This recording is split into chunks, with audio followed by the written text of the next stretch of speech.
I got a good spot, so that was Oh, good. that's good. Yeah. So you'll just look at me. Okay. Easiest question first. If you want to say and spell your first and last name. Sure. It's Kristina Paris, and that's Kristina. Last name Paris, Paris. Okay, and you're a gun violence survivor. I am. Kind of take me through your story. Kind of start with what year did this happen? Well, it was a while ago. It was actually August 5th, 1990, and I was held at gunpoint, and I was robbed and raped at gunpoint. Where did this happen? In Shorewood. So what were you doing? Where were you going? Were you just going about your day? Were you walking your dog? No, I was, it was in the evening. I had just come home from band practice, and the person came up behind me and held a gun to my head and told me, not to make a sound or he would blow my head off. That's pretty much what he said over and over again. So it was a traumatic experience. So you were robbed and obviously raped. Had you ever had any experience with violence, with guns in the past? No, not personally. I've always worked to try to end gun violence and violence of all forms. I was raised in a family that really treasured the value of life and peace, and I've volunteered for peace and justice organizations all my life. And today I do work for an organization that does try to prevent gun violence. So it's impacted my life forever. But I guess I feel in a way that I was allowed to live for a reason. And if I was strong enough to have a voice, I better use it to make the world a better place. And that's hopefully how I live my life. I'd like to think I do. Rebecca, do you want the mic? Sure.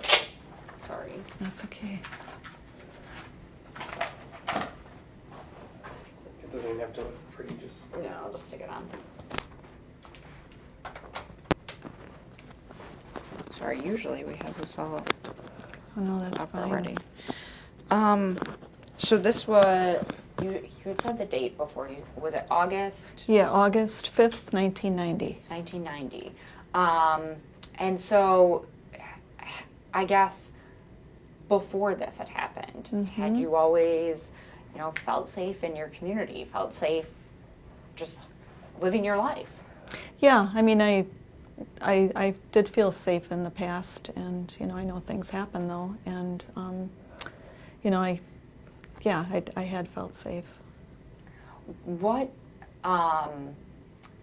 So you've told when did you tell your story to Deborah? With Deborah, it was, I'm trying to think. It was a couple months ago. Yeah. And I watched some of the videos that are on the website, and boy, inspirational, strong people. It's tragic and sad, but boy, these people are very courageous, and I'm honored to be amongst them too. But I'm one of the lucky ones. I lived through my experience.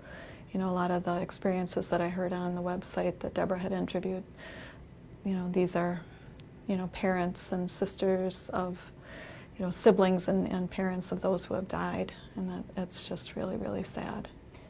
Why did you want to share your story? I feel that I was allowed to live for a reason, and I felt comfortable speaking about what happened, and I did go public with what happened because rape was more of it was, like it had a stigma in the past. I think people realize that, you never ask for this. It can happen to anybody, all ages and sexes, all races. No one's immune from that. So I feel that it was important for me to speak up if I was allowed to live. And I also work hard to prevent gun violence. I work on issues whenever there's legislation that comes up that's common sense, like background checks and the extreme risk protective order. Those are laws that can save lives. And to me, it's really important that all people speak up and ensure that their legislators are voting for that, because the majority of people want it anyway. Gun owners, non-gun owners, all, Republicans, Democrats, Independents. There's more than 80% of people want those laws passed. So to me, I think it's important that we all work hard to pass those laws because they can save lives. Did the man who assaulted you, was he caught? He had me put a shirt over my head, actually at my suggestion, so I didn't want him to have a reason to shoot me.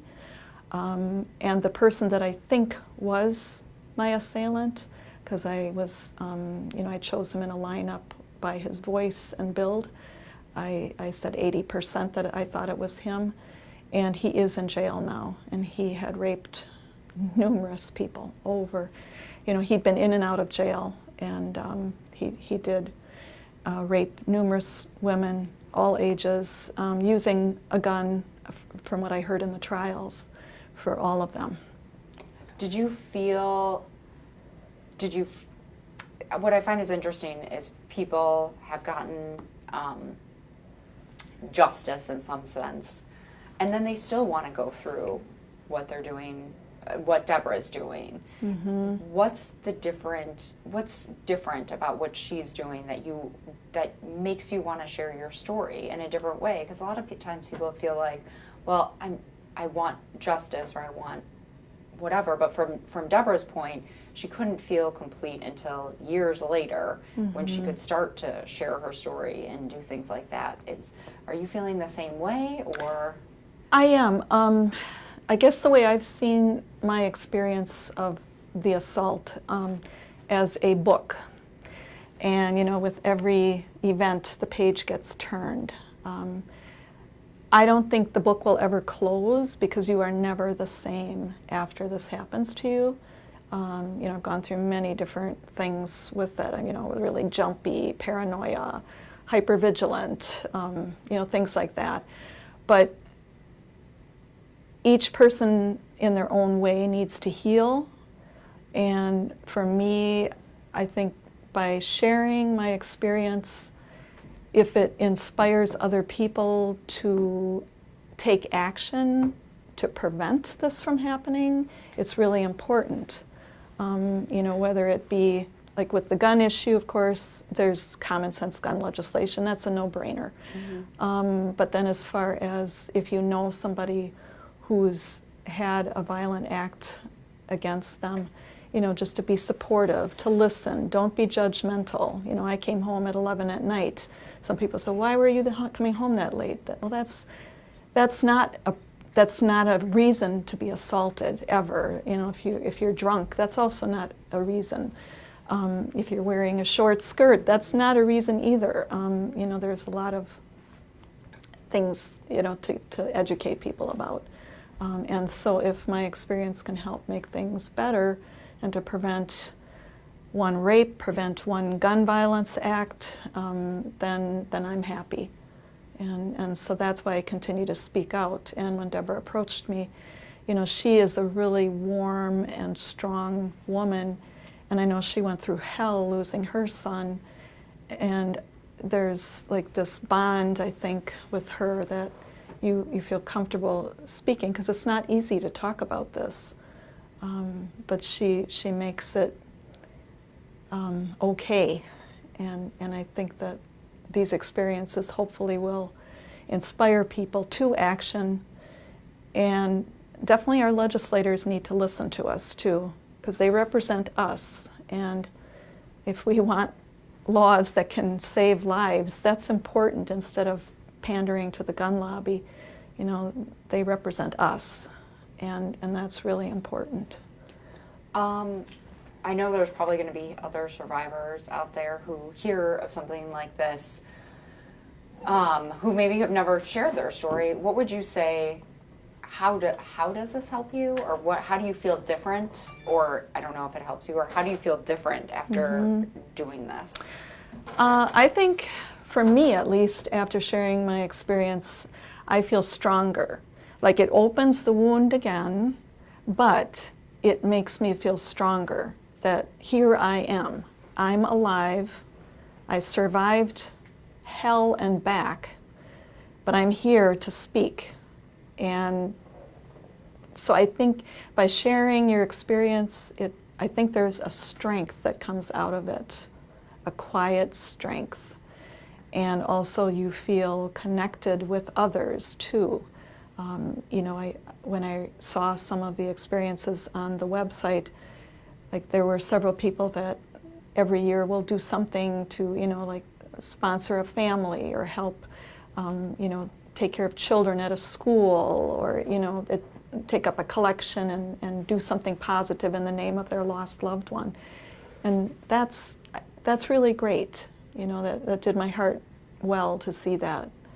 And, you know, everyone honors their loss in their own way, and that is really to be commended.